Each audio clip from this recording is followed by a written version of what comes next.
Hello and welcome to another exciting episode of The Aftermath. My name is Ian, and as always, I'm joined by Dylan. You already know. I've got so much caffeine running through my system right now. I'm ready to rock and roll, baby. It's dangerous.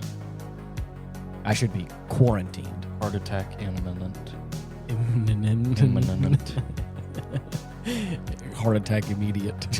Right. Immediate cardiac arrest. I stayed late at work this afternoon. This afternoon. What am I kidding? Yesterday.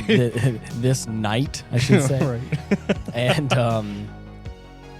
I went into like the little kitchen area, and they had like a carafe that was made for like an event this morning of coffee that was still there. And I was like going to empty it out. When I opened it, it was still like fairly hot, and I was like, So I just took a little styrofoam cup, one of those like little bitty ones, the standard ones, and I gave it a good pump to see like how much they had in it, and it filled the cup up, and that was basically it. And I was like, it's meant to be. I mean, I gotta finish it now. Right. It wasn't bad. I'm not one to waste a gift. It was I mean, it's obviously like office coffee, so it's not good. Office. Offie. It wasn't bad by any means, but it definitely wasn't the best coffee I had in my life. Right. But I drank it and I was like, oh, this is nice. And this sure is some coffee. Yeah. And I was able to kind of get done the work I had to get done later. It wasn't too bad. So nice. But now because of that, it's obviously, as it is, we record pretty late, and now I'm needing to wind down, and I'm like, let's go, dude. Right. Let's freaking go. Then hop, go up. Yeah. I don't ever go down. Right. Unless I'm crashing out. Who's with me? Come on, just somebody sound off. Somebody scream. Somebody scream. Somebody scream. That's great. Oh man. So tonight we watched Brought out an old classic. Yeah. One that I feel like I've been meaning to watch for a long time, but never got around to it. We started it way back when we found it on Retro Crush, but Really? you fell asleep and you missed it. That's been a while. It was a long time That's ago, been a while. Mm-hmm. But also that sounds like me too. Right. To get a little eepy when we sit down and watch a show. Dude, Retro Crush, instant. Like it was a vibe. It's insomnia be gone for me. It's a vibe. I can fall asleep to that shit all the time. And then it doesn't. Well, I again, depending on how you look at it, doesn't help or / does help that ever since a handful of years back when I spent all that money on the nice sectional we have, nice big wide couch. Oh yeah, easy enough to fit 3 grown adults laying down. Comfortable enough on its own, but with a blankie. Oh, dude. IEP. Snooze max. Snooze max. I'm pretty sure that couch can fit something like 8 to 10 people. It definitely sitting, has before as well. Sitting, like we're rubbing hips a little bit, But I'm pretty sure if you wanted to, I said 3, but I know for a fact 2 adults could sleep on that couch comfortably and have in the past. But anyways, so that's what I'm saying. It's like once you turn the lights down and then we watch some old retro anime vibes. That thing was my best fucking friend whenever I got sick. Oh, like, dude, real bad. Yeah. Holy fuck. That was the COVID days. Yeah, that was my first exposure. Yeah. And it kept me alive. Yeah. It was like a hospital bed for him for a while there. And I was okay. I was like, hey, man, if this is what's helping out. I mean, I'm sure I've described it before. I could not move. Yeah. Getting up was a trial. It was a full body. And I didn't even want to. No. I'll never forget, and I don't want to bring this up ever because it's a hard time, but I'll never forget whenever we all had like the stomach bug. Yeah. We had a little brief stomach bug, and we all dark times. Dude, we all camped out on the couch. We had Pedialyte, water, and a bucket just all in the case. Amenities. Yeah, it was bad. It only ever happened once. That was a dark day. Yeah, it hasn't been that bad since, thankfully. Yeah. So, anyways, with all that being said. Appleseed. Yeah, Appleseed. To be honest, whenever you first mentioned this to me, like I had no idea what this was even really about. Yeah. And I still don't. If you would have tested me on what Appleseed was about, I don't think I still could have told you before watching it tonight. Now, Ian, given what you know about me and the kind of characters I enjoy, what man. do you think? What do you think was the main attractor of this series for me? Big, wide, robot man. Brick shithouse. Yeah, Brick Shithouse is a great.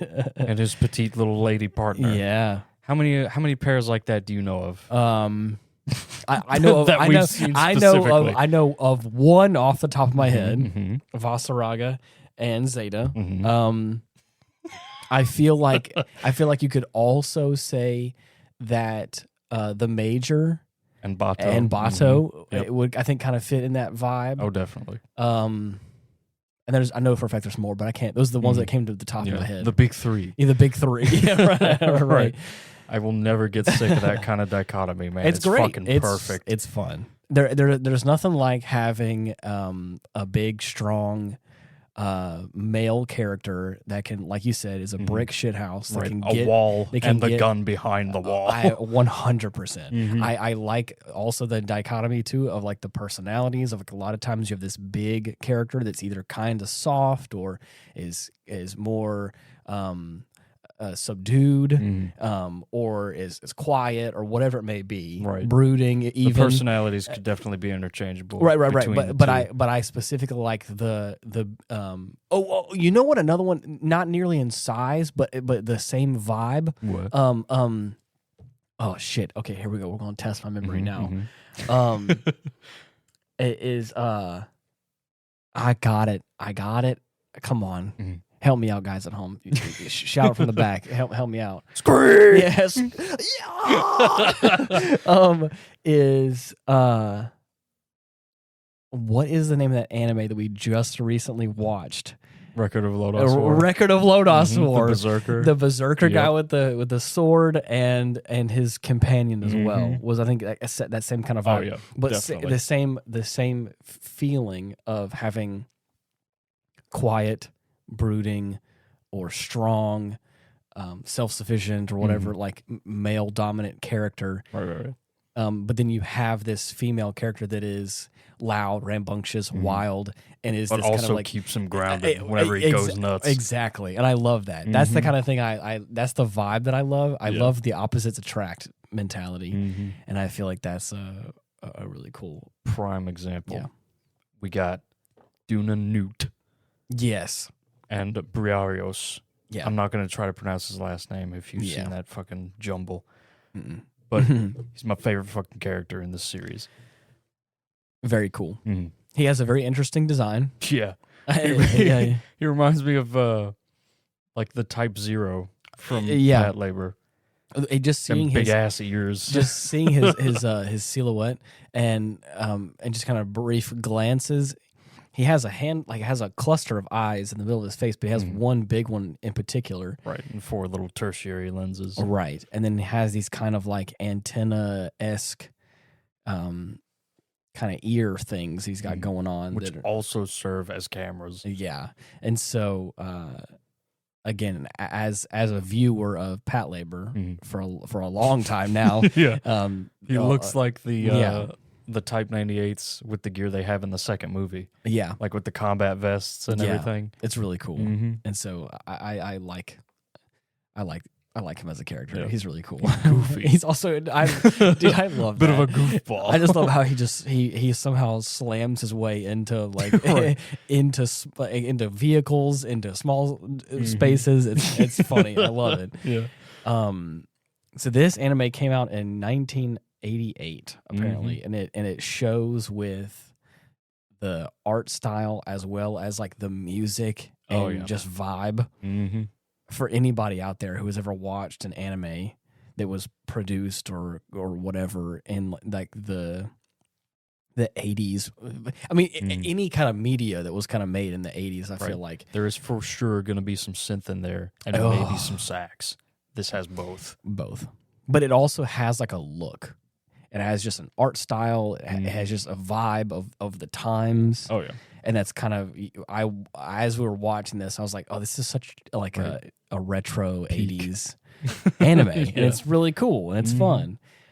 My question is this just the film or is there like a show that was that this was kind of pared down to. There was no TV series. Interesting. It's only been assorted OVAs and some movies. That's been it. This one that we watched, the initial one, is only an hour and 10 minutes, which means, fairly short. Right. And I don't think that it was bad by any means.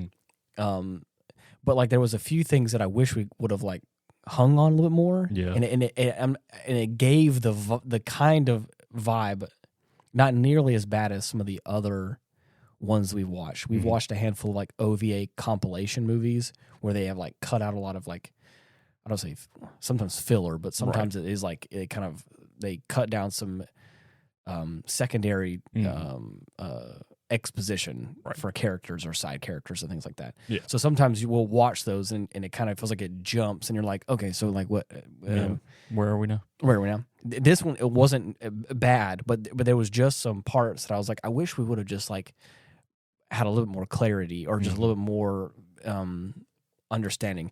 But it's real quick fast with it. It is very quick fast. I mean, we start off this movie and I'm like, well, okay, wow. So we're in it. Oh yeah. I thought that guy was going to be our main man, and he was definitely one of the other bad guys. Right.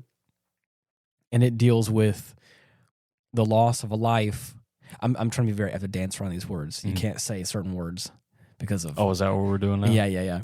I'm not. It's not. I'm not saying we're censored, but I want to be careful.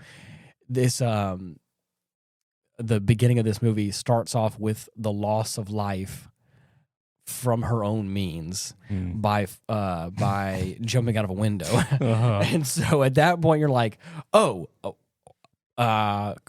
yeah, I took the short way down. Yeah, okay. And so our, in a classic like waking up from a nightmare, our this young man is waking up from this dream. Calon. Yeah. Calon.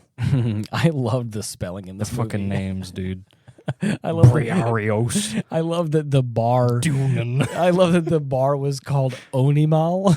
Yeah, like I'm not sure if it was supposed to be animal. It probably was. But you're right, because they're also is it It's Olympus City. Olympus, yes. Or is it? I don't know if it's a place or a city or whatever. It's the name of the city. Yes. Right. But then they could not spell Olympus for the fucking life. They could spell it like properly. So on all the buildings, it's like Olympus, right, or Olympos, right.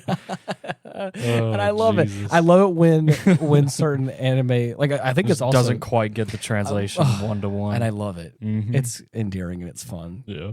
I also love like advertisements. Like I'm pretty sure it happened in Cowboy Bebop or one of those other ones, yeah. Or like some of the signs for restaurants or something. Right, just a bunch of nonsense. Yeah. Or it's what just the hell kind of place is this? Yeah. The name alone is a selling point for me. Yeah, I have to go in there now. Why is that store called Dangs? Does it sell Dangs? I don't understand. Is that a food? Can I eat a Dang? I want to go there, please. Man. Yeah. So, anyways, I love this is the preemptive strike that we're making to construct the Dangs restaurant / cellar. Yeah. Hey, you want to go hit up my favorite joint? It's called. You want to go buy a Dang? You want to go down to Dangs and have the world famous Dang platter? Oh, that's great. Here they're having a special. It's called Damn Dangs. Yeah. Double Dangs. Dang Nabbits.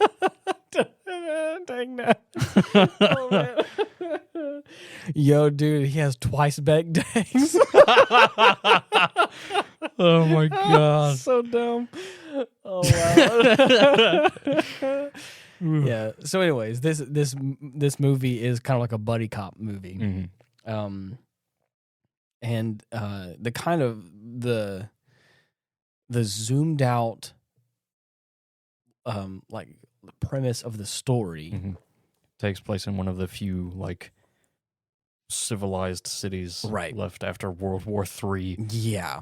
And everything outside its boundaries is called the bad side. Yeah. And I'm like, bro, please. That's where I came from. I gotta give me a girl from the bad side, please. Oh man. Need me a bad side girl and a worse side girl. Oh man.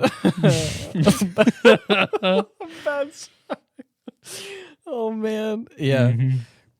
I love the architecture of this city because it's all also, over the place. Dude, because it's called Olympus, there's like some really cool structural buildings that like have like the it's not Roman. What is it? Greek. Greek aesthetic with the columns and the and the kind of like the big triangle marble roofs. pillars everywhere. Yeah, dude. Statues of old gods from the mythos. But then they also have like this interesting like weird like circular mirror shaped almost building. like half domes. Yeah, it's like a really cool. I don't know. It's interesting. It's crazy for a city that is supposed to be futuristic. It definitely looks it. A bustling metropolis, but it also has surrounded by nothing but deserts and ruins. Right.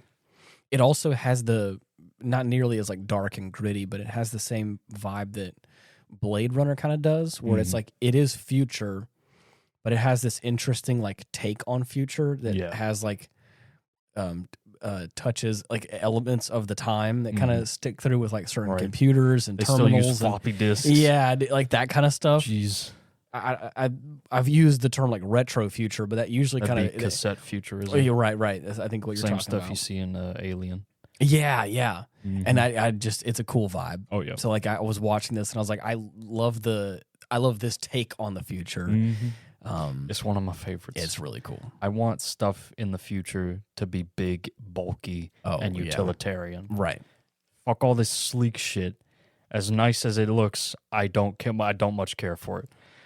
I'll take heard it here first, folks. Right. Whatever flavor of future comes along, I'm gonna accept it regardless. But man, right.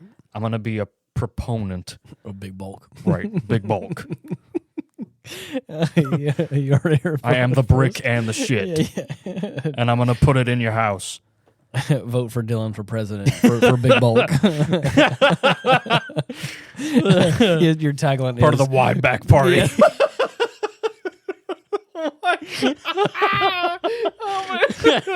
I just imagine, dude. Your tagline is "fuck your sleek shit." Oh man! Oh wow! Yeah. So anyway, this accepting applications for campaign runners. Yeah, but I need a cabinet. Right. I need me a cabinet of big back boys. Let's go. Come on. Damn. Oh, man. Yeah, but like I said, it helps that the music of this anime as well is so in line with that kind of, like you said, cassette future aesthetic. So it all is playing so well together. These interesting like helicopter shots that are like interesting and futuristic, has like this kind of like synth music is going. I remember as that was happening, I was like, oh, this is such a vibe. Right, this is it. It's such a vibe. I think my favorite part in like any of the other scenes is whenever you see Briario's just like dressed in casual clothes. Oh yeah, dude. Because right, the first time we see him, he's like all dudded up in his SWAT uniform because that's what he and Dune do. They're just SWAT officers, of course. And it also he feels very appropriate in that attire because he also looks like a big robot man, right? Robot suit or whatever. So like you look at him, you could almost be forgiven for thinking that's just what he's made for. Right? Yeah. That he's not even a person, and it's just a machine built for this purpose. That's exactly what I thought. I thought he was just like the robot companion that like whenever they clock out for the day, he gets shut down. Right. He's just plugged up into the wall like a fucking Tachikoma. Yeah. But then lo and behold, they're going out to a bar and this motherfucker is drinking and eating. Yeah. But I love like he has a for I don't know, for any of our male listeners, like you have a button-up shirt. Whenever like you're wearing a tie, you button it all the way up. If you're not wearing a tie, usually you undo the first button. Right. And sometimes if you're feeling like a little bit more like, hey, like you do you undo the second button, and it's just a little bit more casual. It's fine. But rarely, unless you're really confident, do you go for the 3 button down? Because then it really starts to feel like with the right collar, it looks like a 70s aesthetic or like the 80s, like kind of like something you'd see normally Miami Vice of that period, like somebody wearing wearing bell bottoms and heading to the disco. Yeah. To break it down. Yeah. So we got our big robot man. He's over here, 3 buttons down, showing his metal chest. 2-piece suit, pink undershirt. Yeah, and I'm like, damn, look at this guy. What the fuck? He's just out here drinking with the boys. Right. I'm like, damn, all right. Hell yeah. I'm here for it. Right. Doonan still refers to him as like a human being, so I can only assume it's like a RoboCop situation. Right. Where he's got a metal exterior, but all organic underneath. Yeah. He's got heart. Right. A ghost in the shell. Yeah, if you will. Right. Oh man. That's good.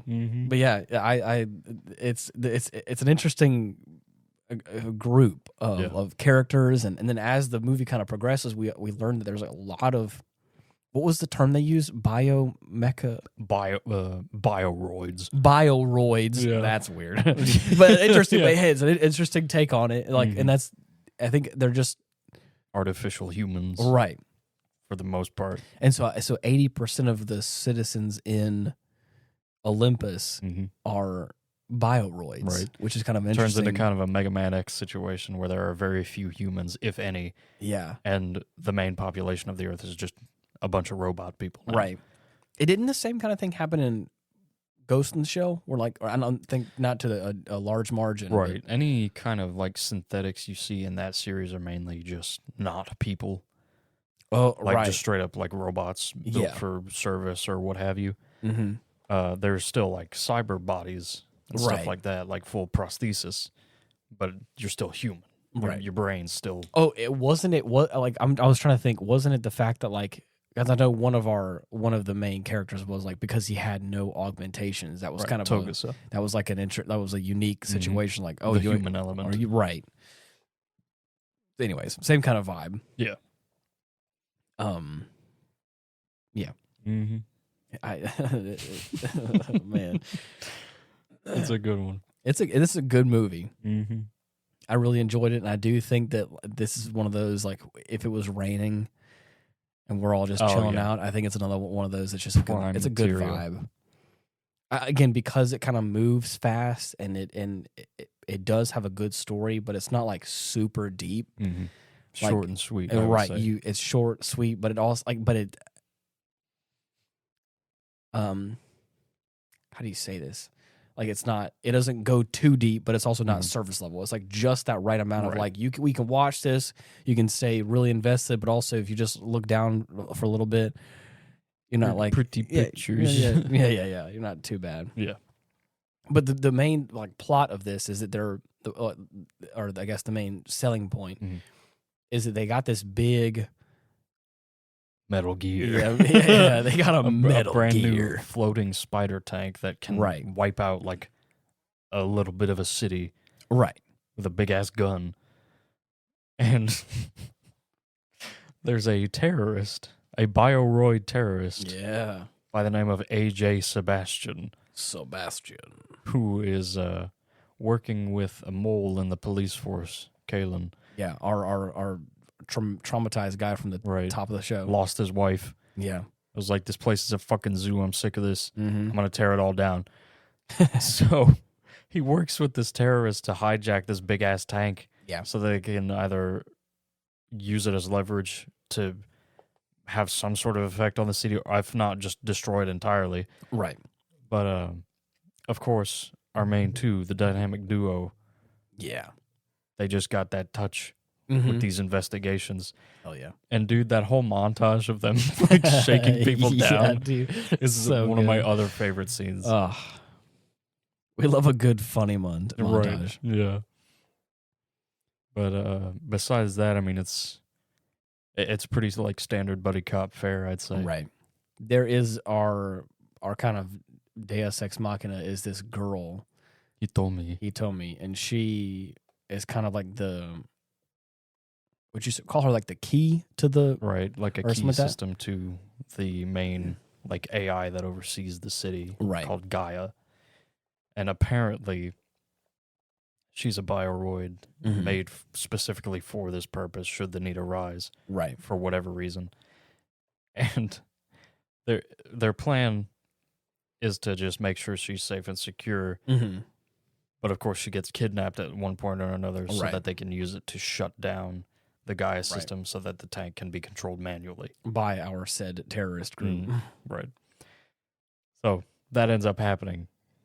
Although, albeit down to the wire. Can we... Oh, my God, dude. Can we talk about that scene? Yeah. They end up destroying each of these facilities that could be used to access the Gaia system through Hitomi. And they leave one possible avenue open so that they can corner the fuckers and apprehend them. Right. Our boy Kalen has had a special made landmate, which is what they call these powered exoskeletons that the police use. Right. And he hijacks a truck with Hitomi and the landmate in the back of it. Yeah. Like a troop transport. Exactly. He gets past one of the checkpoints, but not before Dunan and Briarios notice him. Yeah. And he's got all the right credentials, got the paperwork sitting there, and as he's like getting through the checkpoint, Dunan waves at him. Yeah, what's up? Hey, how's it going? And then whenever he hits the speed bump, Briarios, with them big ass ears, here's Hitomi. Hitomi was in the back. Whenever he went over the speed bump, she falls off the bench and like goes like, and of course he's like, see his ears perk up, and he's like that's another one of my favorite aspects of this fucker's design is that the ears add a shit ton more expressiveness than you'd expect from him. Yeah. Up until this point, there has been an informant that has been kind of his buddy, and he hasn't had the chance to get in contact with him. But one key phrase that was said before, things got chaotic was, one of them is a cop. One of them is a cop. Yeah. And there's been like one or two other situations where he has said this line where he's like, well, we do know some information. One of them is a cop. Mm-hmm. And then he said it again another time, and then this is what happens. Right. Speed bump, she falls down. His ears perk up, and then he has a fucking flashback. And the line like it just plays like echoey, like a fucking flashback sequence. And then he's like immediately going for a car, pushing people out of the way, and hops in that motherfucker. Yeah, he has the 1,000-yard stare, and it goes, one of them is a cop. It's like, we gotta go. And I loved it. Like, and his buddy is right behind. Is right in behind her own landmate. Yeah. Custom made. Things fucking huge. Yeah. Only slightly larger than Briario's. Yep. And it just like almost destroys the back of the car after hopping on top of it like it's nothing. He hops inside of it, and it comically, the suspension is shot. Right, and destroyed after this. And then again, like Dylan was saying, just a slightly bigger robot exosuit jumps in the back, and it's like, go, go, go! Right. And they're trying their best. Hilarious. It's the best, dude. What a comedic little chase. Yeah. So as Kalen is making his way towards this last access point, we got the Inspector General waiting with a whole squad of landmates. Oh, yeah. Helicopters and armored trucks. They're waiting regular for anything. officers. As soon as she sees the fucker, she's like, open fire! And obliterates this truck. Which, I mean, in her defense, too, like, that is kind of the whole point. You gotta do what you gotta do. If you're standing guard and this car, even though it is a troop transport, if it's barreling down towards you, and there's no... It ain't friendly. You gotta take that shit out. Yeah, ain't no way. Mm-hmm. So, yeah. As you can imagine, it does the classic swerve left, swerve right, and then then the tumble. Right, topples over. Yeah, they all go towards the front window, and then of course, the first dude gets his shit rocked. Yeah, face caved in. Right by this exosuit that Kalen brought with him. So there's a standoff. Right. He busts out of the truck. They start chasing him again. Yeah. He makes it right in front of the access point. Yeah. And there I was, Baja blasting. Right. The two officers behind Kalen throw their weapons to Briarios and Dunan. Beautiful. Can I just say? Yeah. the most appropriate course of action. Yeah. Because, it's already a squad that they're acquainted with. Probably their squad they were in before they transferred to the Special Investigations Unit. So they're already on the level. That's your fucking team. They are, and they're the only two between the doorway and the exosuit with the key. They're the best chance they have. And right now. So they're just like, here, take it. Right. Huck them a couple rifles. Hell yeah. Mm-hmm. So they start breaking it down. There's a back and forth. Yeah. Kalen starts explaining why he's doing what he's doing. Yeah. And from then on, there's a big-ass helicopter, a gunship, if you would. Right. Just lining up a shot behind him.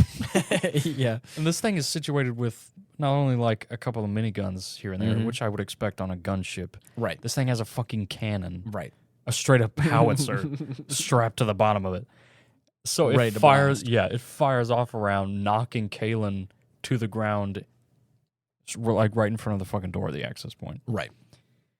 So Briarios immediately grabs his gun, turns around, and like throws a few rounds into the copter. Like, what the fuck are you doing? Stop! Yeah. But unfortunately, Hitomi is forced into the access point, and from then on, the system starts to shut down. Right. Now, after that, they decide that the only possible course of action is to go to the mainframe of the Gaia system and just take it out directly. Right. The only thing is there's a defensive subsystem in this structure that will identify anyone breaking into the like data banks and pretty much any room of the system itself as a terrorist. Of course. Not just like a hostile. Yeah. Like a de facto terrorist. Yeah. That's the only kind of enemy it's suspecting in these Right. I expect either nothing or terrorist. Right. If you aren't nothing, then you must be a terrorist. If you're not with me, you're against me. Exactly. So this thing has a laser defense system. Yeah. Just a bunch of like projectors that will come out of the wall. Yeah. It's like the fucking... It reminds me of the laser hallway from Resident Evil 4. Yeah. You gotta start performing acrobatics to avoid this shit. Right. Thankfully, or rather unthankfully, it's just a little laser gun that shoots out of the wall. Right. Now, with them being lasers, they're hard to avoid. Of course. A beam of light gonna be going pretty fast. Yeah. So once they reach a safe spot after taking out two of these laser weapons, Briareos gets nailed straight through the kneecap. Yeah. And is down for the count. But he's still got a gun. Oh, of course. So he's like, I'm going to cover you. Just make a mad fucking dash through the hallway. I think he literally says, I want you to run, and I don't want you to look back, and I don't want you to stop for anything. Right, exactly. Just keep on booking it, and I'll cover you. And it's like, hell yeah, buddy. A man with 5 eyes. How sharp a shooter you think he's going to be? Hey, I trust him more than me. Sharpest knife in the fucking drawer, dude. Yeah. This guy takes out each cannon as soon as it comes out of the roll. Yeah. Flawlessly. Right. Now, of course, Doonan and the Inspector General are able to make it to the room. They're able to get everything set up. Right. But not before we cut away from Briareos on the ground, holding his knee, and then he moves his hand from his gut, and he's got a fucking gut shot. Yeah, right in the gut. So immediately I'm like, no! Not my boy! My boy! Come on! Stay with me, man. Right, and that's the last we see of him for a while. Yeah.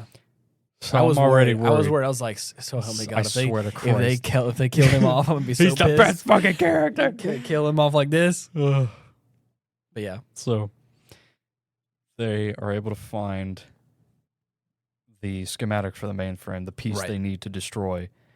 After they get a hold of it, they go into the room itself. And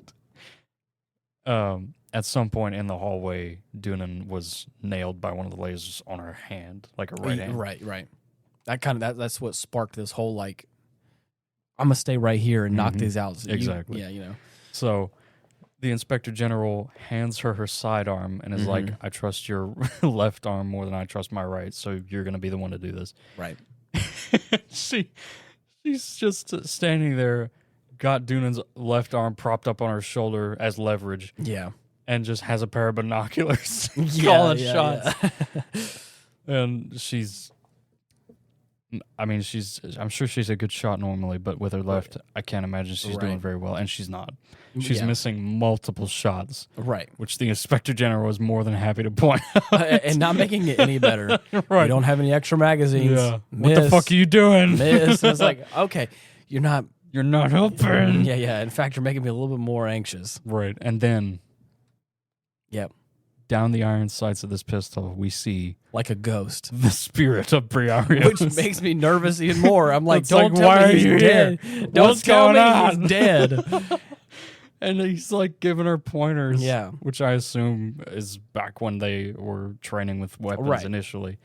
He's like, don't pull the trigger, squeeze it. Mm-hmm. Don't aim the gun, point at whatever you're gonna shoot at.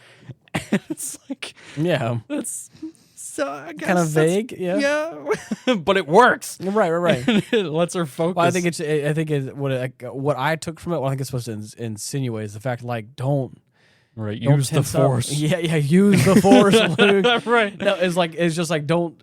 The more you tense up, the more you think about it, the more you're gonna overanalyze it. Just like loosen up. Right. That's what, like with most. The gun is an extension of your body. Yeah, right. I think that's with most things in life. Is the second like you just take a deep breath and just like relax a little bit, it cuts the nerves and you can do it. You can perform better, is what I think. But it does kind of do. Yeah, exactly. So, anyways,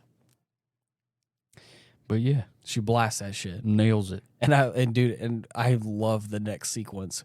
We've spent some time, really hyping up this terrorist character, AJ, and he's kind of done some he's kind of like a no nonsense guy. Yeah.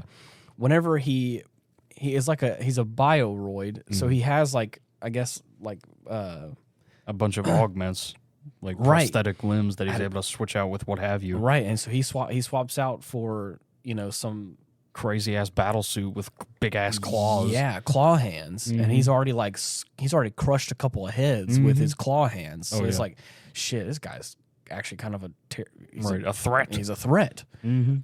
So he's able to hijack this tank. He's already made it outside the city at this point. Yeah, hovering around, high and mighty on his high horse, laughing it up. Yeah, but as soon as they take that system out, the tank just freezes and then it falls over. Yep. And the funny thing is, like, what the fuck is happening? Because of the way the spider tank works, is that it begins to hover and then it kind of puts its four legs, which again says spider, but it's got four legs. Right. We won't go there. Is that it puts its kind of four legs together, like by the tips, and it kind of floats as if it's like almost kind of like how like a squid or an octopus kind of like puts all of its tendrils together as it's moving. So it's like hovering in midair with its feet all kind of pointed together. Right. So whenever the power shuts down, it just spikes into the ground and then falls face first. Yeah. Like you would imagine like a it spinning would. Top. Yeah. Mm-hmm. Like you'd imagine it would. And he comes busting out the He door. opens the hatch, peeks his head out, and they immediately dome the fucker. Like, no ceremony, no nothing. No nothing. No, you're under arrest. Yeah, nah. No, put your hands up. Just fucking dead. One of the right then and there. One of the police officers in one of those mech suits that we've seen previously. I mean, just bow, like straight in up the middle, as soon as between the eyes. Mm-hmm. It was it was on site. It was on site. He had orders, and it was there. No. Shoot on sight. That's it. Yeah, that's what happened. So he falls funny. back, and I was like, I said audibly, it's like, holy shit, he just killed that man. He's gone. He's gone, dude. And then just like that. That's for Evans. Yeah, Christopher Evans. Man. So yeah, it was. It's great. It's I love it. It's a little concise story. It's fun where it needs to be, and then it's quick and interesting at other times too. So I love it. We're gonna have to check out the other one I got on the shelf. Definitely. See how it measures up. Is that one 3D? Yes.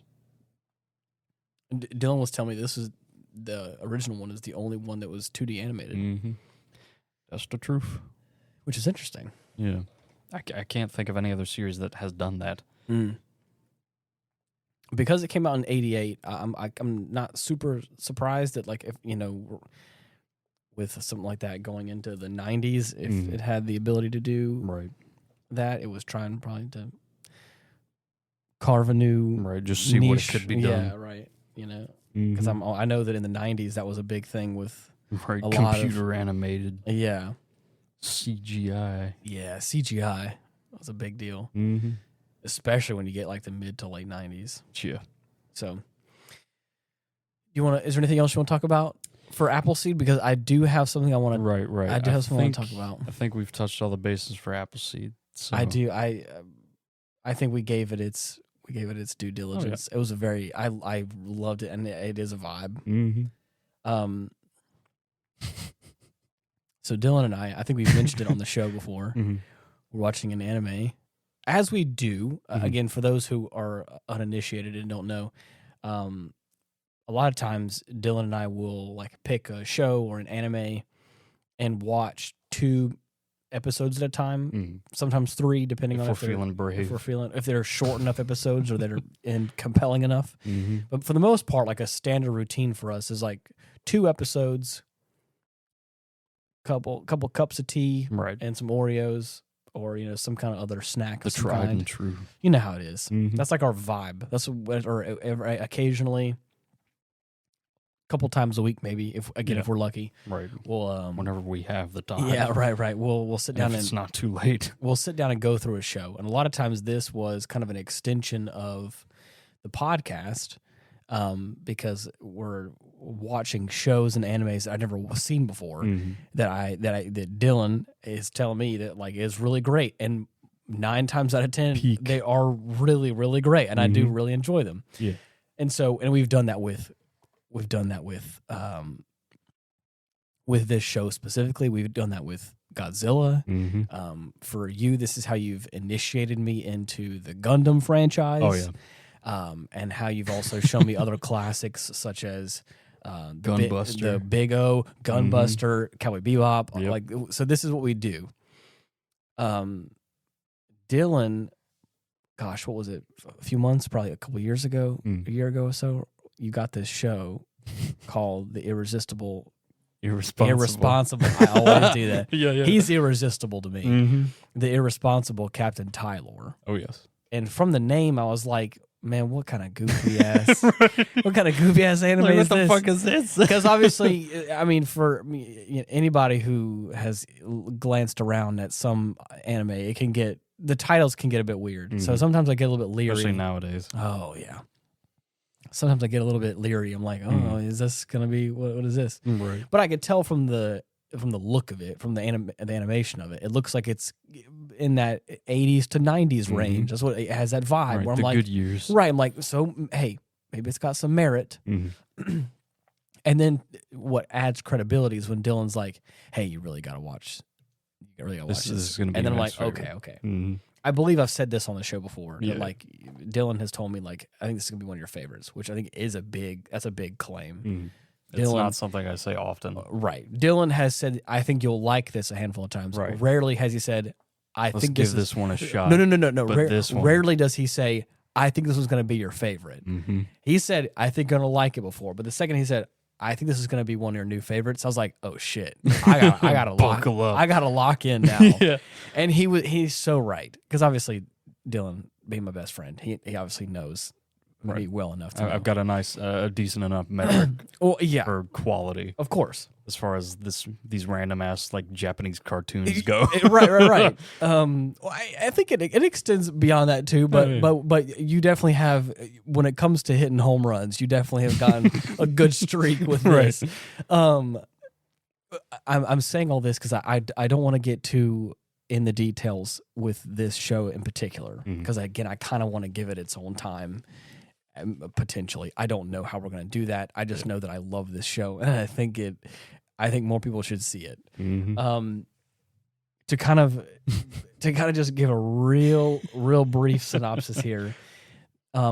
This is the epitome of a Bumble King, which is kind of a trope that is in movies or shows where our protagonist or a character kind of stumbles his way to success in a lot of ways. So there's a lot of characters that probably can come to mind from movies that happen where they just kind of like through happenstance and their own stupidity or sometimes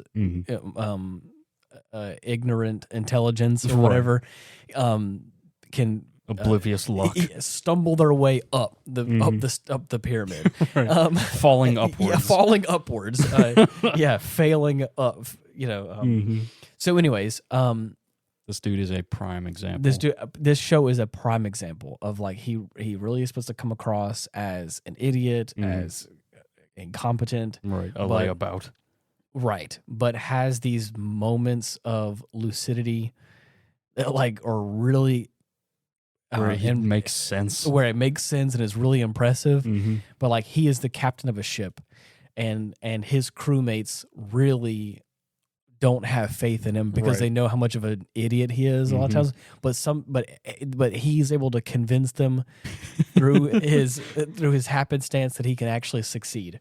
I'm laying this groundwork again just enough to kind of let you know that with this battleship, this man has willingly surrendered to the enemy. Yes, has run away from the enemy. Yes, has done everything in his power not to engage with the enemy. Yes. And will somehow either destroy them, elude them, or convince them that he's a fucking genius. Yep. And so far, he has taken out this story I'm about to tell you, which is in a previous episode we just watched recently, Dylan and I.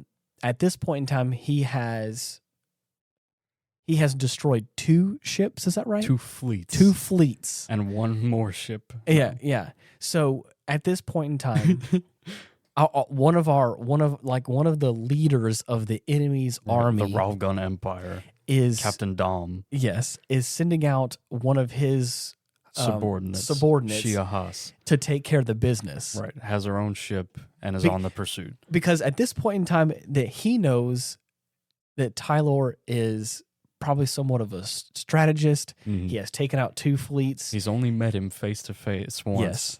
And it's through like the ship comms. Yes. With cameras. At that point, Tyler was under the scrutiny of a ship-wide deal that he made with his lieutenant commander. Yep. Where they had to clean up the ship and actually behave like a proper ship crew. Right. So he's all done up in his dress whites and is cordially talking to this enemy captain. Right. Asking with the utmost honor and respect, and you're like, damn. Asking for more time to prepare for their final battle. Yeah. This is the first time you see him act in this manner at all. 100%. In the whole fucking series. Yeah. So, naturally, that's the impression that he walks away with. And is like, oh my God, this guy is a fucking mastermind. This guy is crazy. What am I going to do? He's an expert tactician. If he's already taken out 2... I'm supposed to bring this guy alive to the Empress. Yes. I don't know how I'm going to do How the fuck am I going to capture her? Dude, okay, so with all that groundwork being done, everyone, there are some people that really know how much of a buffoon he is. And this subordinate comes through and